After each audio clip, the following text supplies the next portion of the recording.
News breaks fast in Washington, really fast. And it takes blazing fast, razor-sharp reporting to get it right. Exactly what you'll find at WashingtonTimes.com. From Capitol Hill to the White House to the Pentagon and all around the world, you'll get up-to-the-minute news, opinion, and conservative commentary from the journalists at the Washington Times. Set your homepage on WashingtonTimes.com. The Washington Times. Fearless reporting. American values.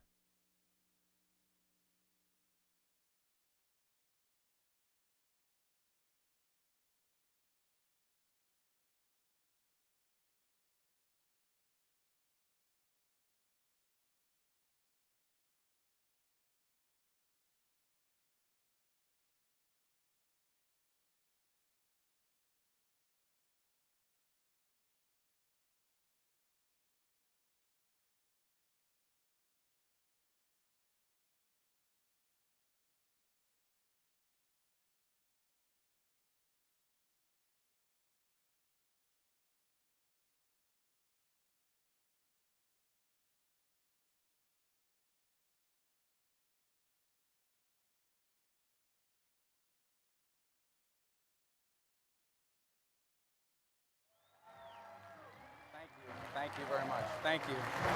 Thank you. Thank you very much. I'm happy to be back at CPAC for the 5th time. My first time was in 2010 when I was 50 points down in the polls, and the only people that thought I could win my Senate race all lived in my home. 4 of them were under the age of 8 at the time. But I'm glad to be back with you on the eve of the most important election in my lifetime. November of 2016 is not going to be a choice about who the next president is alone. The question before us in November of 2016 is, what kind of country are we going to be? Now, for over 2 centuries, we've been an exceptional nation. A place founded on the belief that every man, woman, and child is born with a God-given right to life and liberty and to pursue happiness. Sometimes you wouldn't know we're an exceptional nation by listening to the left. They describe us as a people divided on lines of gender and ethnicity and race and class. Sometimes you wouldn't know we're an exceptional nation by listening to the president, who's described our nation as sometimes being arrogant or dictating terms to others. But Americans know we're exceptional. And you know who else knows we're exceptional? The world does. After all, when was the last time you heard about a boatload of American refugees arriving on the shores of another country?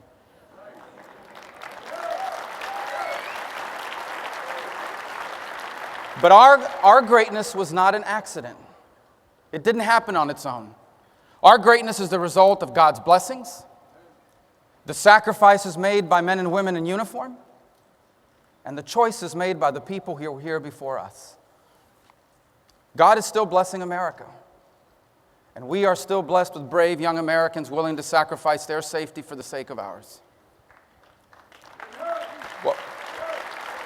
But what remains to be seen is whether we are willing to do what those before us did, whatever it takes to keep America exceptional. Like those who came before us, we do face challenges. At home, we have millions of hardworking families living paycheck to paycheck, and they're wondering when are things ever going to get better for them. And around the world, because of the Obama-Clinton foreign policy, our allies no longer trust us, and our enemies no longer fear us. This is the road this president has placed us on. A government that increasingly controls every aspect of our life, from our health care choices to now even the internet. And a foreign policy that treats the Ayatollah in Iran with more respect than the Prime Minister of Israel. Here's the bad news. The bad news is that today our nation is on the road to decline. But here's the good news. We are one election away from triggering another American century.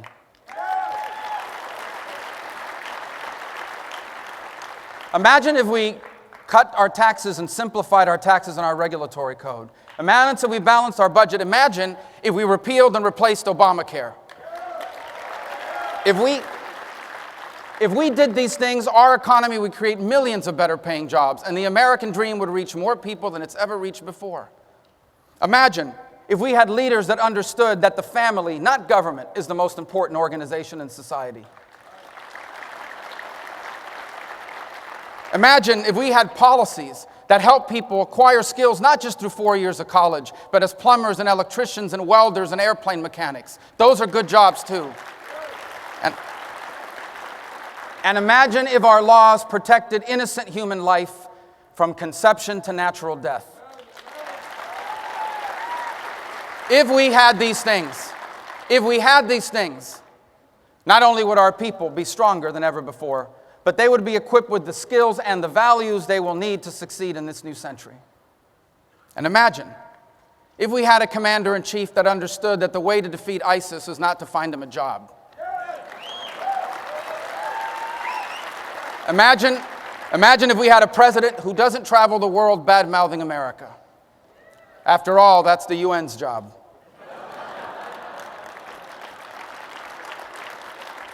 And imagine if we didn't have a Secretary of State who believes that the world is safer today than it's ever been, while at the same time radical Islamic jihadists are taking young women as brides, are burning prisoners in cages, and are beheading Christians on a beach in Libya. If we had these things, America would once again be the most trusted and respected nation on earth, and we would be safer.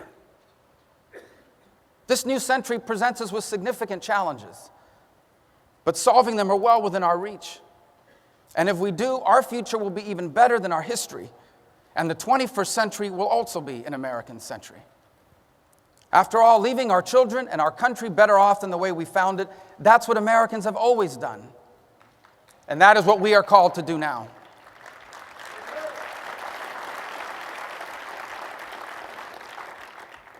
Let me close with this. For me, this is deeply personal, as it is for many of you. See, America doesn't owe me anything. But I have a debt to America that I will never be able to repay. In May of 1956, my parents arrived here in search of a better life. They had little money, no connections, quite frankly, barely spoke the language and had a very limited education.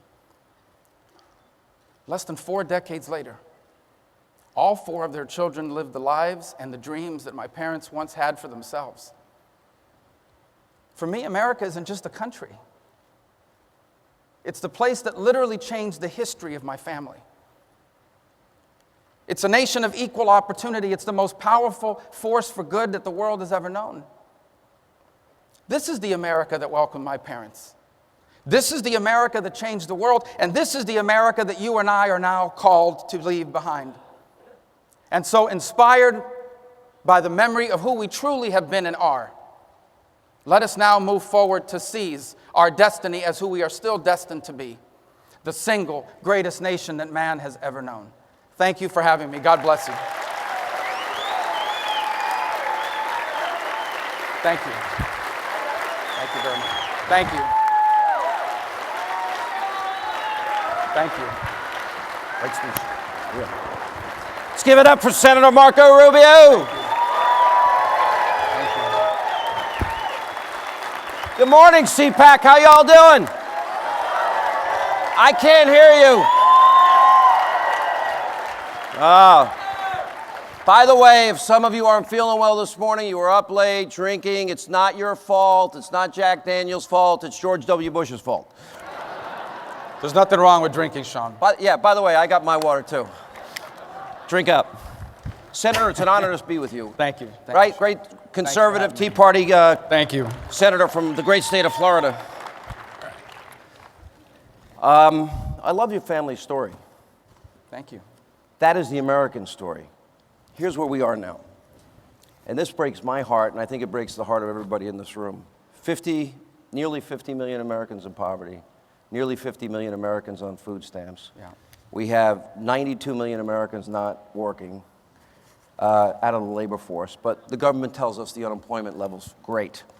We have 18.1 trillion in debt, 100 trillion in unfunded liabilities. How do we dig ourselves out of that hole? Well, first we have to understand that the world has rapidly changed. We're basically having the Industrial Revolution every 5 years. That's how fast the world has changed, and our leaders are still stuck in yesterday. They think that if we just pour more money, more of your money, into the same programs that didn't even work that well in the past, we're going to get us out of this. There are three things we have to realize. Globalization is real. We are now in competition with dozens of other countries. And unless we cut our taxes, reduce our regulations, get rid of Obamacare, balance our budget, and fully utilize our energy portfolio, we can't compete. We do those things, we can compete with anyone in the world. The second thing is we need to help our people be stronger than ever. That begins with strong families, by empowering parents, by allowing parents to choose the school their kids go to, not have the government tell them where they're going to go to school. By the way, that also means not having a national school board that imposes a national curriculum on the whole country. So I'll put you down as yes for Common Core. Yeah. But beyond that, we need to understand that in the 21st century, some of the best jobs require more than high school, traditional high school, but less than 4 years of college. And that means we shouldn't be stigmatizing those vocational careers. We should be graduating more people from high school ready to work as plumbers, electricians, welders, machinists, BMW technicians, you name it. And by the way, the 4-year degree is still important. Okay, I went to 4-year degree. By the way, I owed over $100,000 in student loans, which I paid off with the proceeds of my book, now available on paperback, if you're interested. But we have too many people in America today graduating with a 4-year degree that doesn't lead to jobs, and they owe tens of thousands of dollars. We should tell students, if you graduate with a major in Greek philosophy, you're going to struggle to find a job because the market for Greek philosophers is tight. Senator, let me ask you this. I think everybody in this room applauds everything you said. I think that's the vision of what conservatism is about. There's been a lot of disappointment with the Republican Party. Yeah. In other words, a lot of Republicans run, they say they want to, repeal and replace Obamacare. But then when it comes to that moment where they can use their constitutional authority and the power of the purse, it doesn't happen. We've now kicked the can down the road as it relates to the DHS funding bill. Every Republican that I remember in this last election said that they would do everything in their power, that they would not allow Obama's executive orders on immigration to go through. But it appears some people are buckling a little bit. So here's the problem that we face in the party. There is a dispute between those who simply think our job is to do a better job of managing the government and those who understand that we are at a crossroads moment in our history, which every generation faces. It's the point of my speech. We're not alone in this. Every generation of American has been asked the same question. Do you want America to be special, or do you want it to be just another country? The point has come again. And so a lot of these issues, I understand they don't play well in the media, but you know what? When Reagan took on the Soviet Union in the Cold War and he said that they were destined for the ash heap of history, that wasn't popular in the media. People thought they called him crazy for calling the Soviet Union an evil empire. There comes important, critical moments in our history where you have to stand up and say, if we keep doing what we're doing now, it isn't going to matter anyways. We're going to lose what makes us different. And that moment has come on a number of these issues, and we have to view it that way. Why is there this mysterious reluctance and resistance and fear that the Republicans are going to be blamed for a shutdown? If, for example, they didn't fund Obamacare. That's the hypocrisy in this, right? So when we're in the minority and we filibuster Obamacare, we want to repeal it or at least get a vote on it, we're shutting down the government. When they're in the minority and they're filibustering, getting rid of this executive order, we're shutting down the government too. I mean, any way you look at it, that's how they're going to portray it. Does there come a point where we keep hearing that there are differences in strategies, tactics. Is there a point where you stand on principle and put all political considerations aside? This latest issue that we face on the executive order that the president took in December, it is not a policy issue per se alone. It is a constitutional issue. This is a president that, let me tell you something. I believe we need to cut the corporate tax rate. I believe we need to cut personal tax rates in America. But if a president took executive order to cut the tax rate by refusing to collect more than a certain percentage, I would be against that, even though I support the policy. Because you don't have the power to do that. If you lose that constitutional check and balance on power, you lose the essence of what makes our nation different from a government standpoint. So,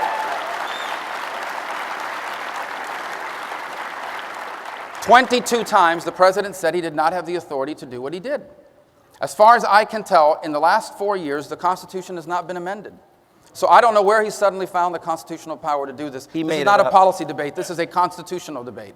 Yeah, he made it up as usual. I think it's very key, though, because it's fidelity to the Constitution. That is our foundation. That is our rule of law. Let me ask you about immigration. you went forward with your immigration proposal. And at the end of the day, you said, it didn't work, I tried, it's not going to work. Right. And you kind of, last time I interviewed you on radio about it, you said you regretted going forward, you learned from the process, you thought you made a mistake. Explain. Well, it wasn't very popular. I don't know if you know that from some of the folks here, but here's the thing. It's a serious problem that has to be confronted. It does. And let me tell you why it's serious. Number one, we don't have the mechanisms in place to enforce some of our immigration laws. We don't have an E-Verify system. We don't track people. 40% of illegal immigrants come legally and overstay their visas. We don't know who they are. We have to put that in place. There are at least 3 sectors of the border, one in particular, that are just completely insecure. It needs more fencing, it needs more patrols, it needs more, that stuff has to get done. We also have a legal immigration system that's the most generous in the world. 1 million people a year come to this country legally. No other country even comes close to that. But it's all based on whether or not you have a family member here. And it can't continue to be based on family alone. It's got to be based on some sort of merit and economic contribution. That has to be dealt with as well.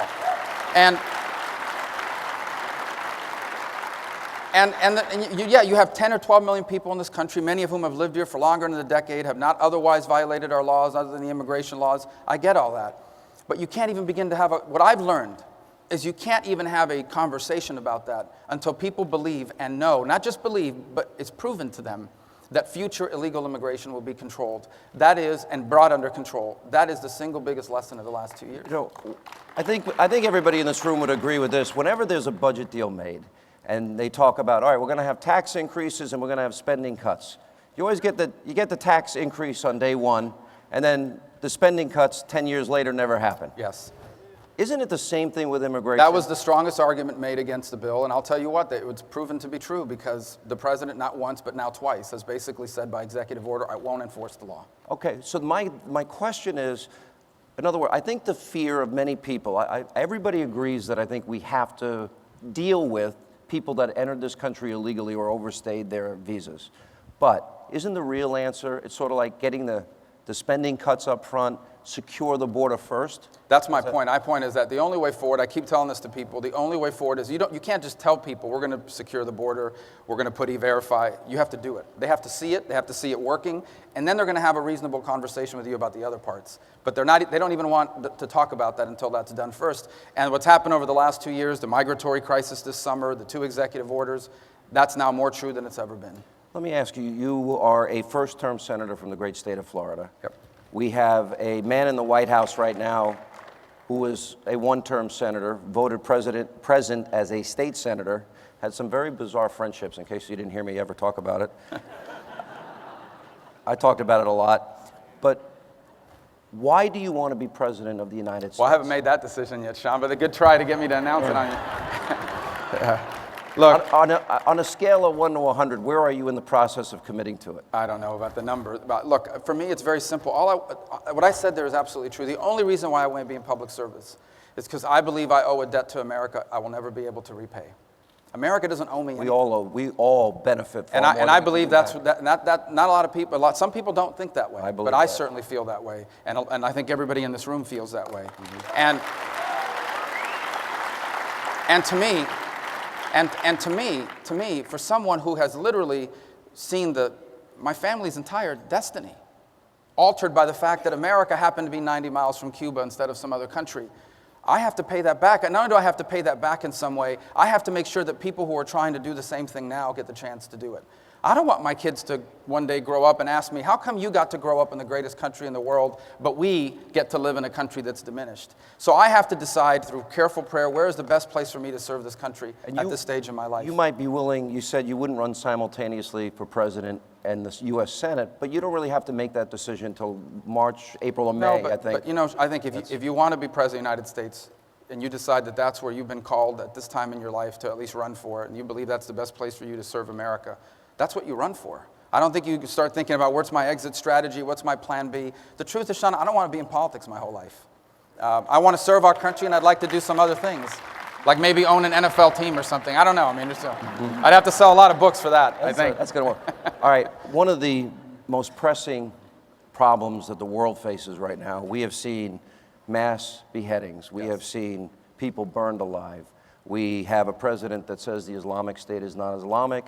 He won't mention the words radical terrorism. They're not Presbyterian. No, they're not. We see the rise of anti-Semitism. We see hostility, you mentioned in your speech, towards the Prime Minister of Israel.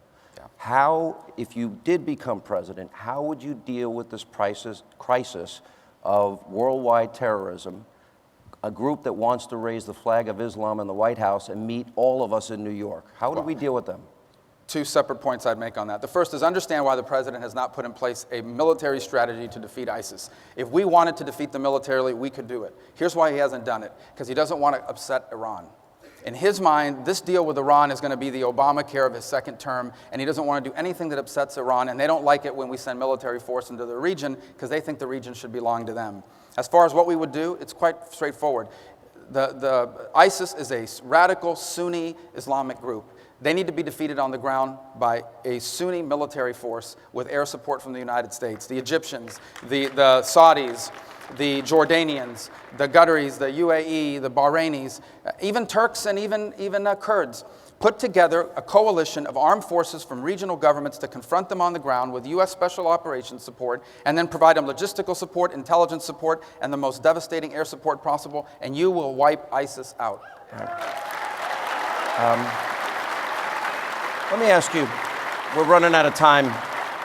If you were elected president, quickly, what would be the top 5 agenda items that you would push hardest for in your first 100 days? The 3 things we need to do. The first is we need to have a healthy economy.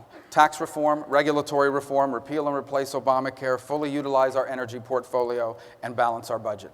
The second is we have to give people the skills they need for the 21st century, totally revolutionize the way we pay for higher education in this country. Not everyone should be forced to get a 4-year degree in order to find a job. There are millions of good-paying jobs out there, and we should allow people to access the skills they need in a cost-effective way. And third, we need the strongest, most powerful military force in the world, and an American foreign policy.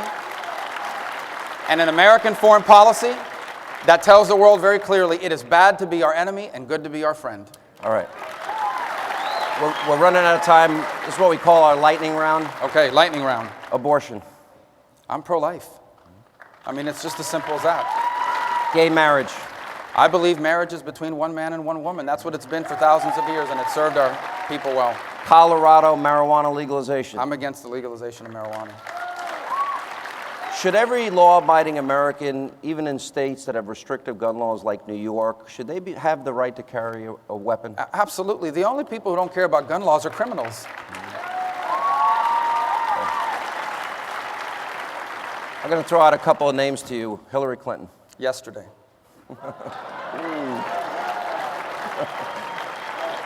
Bill Clinton.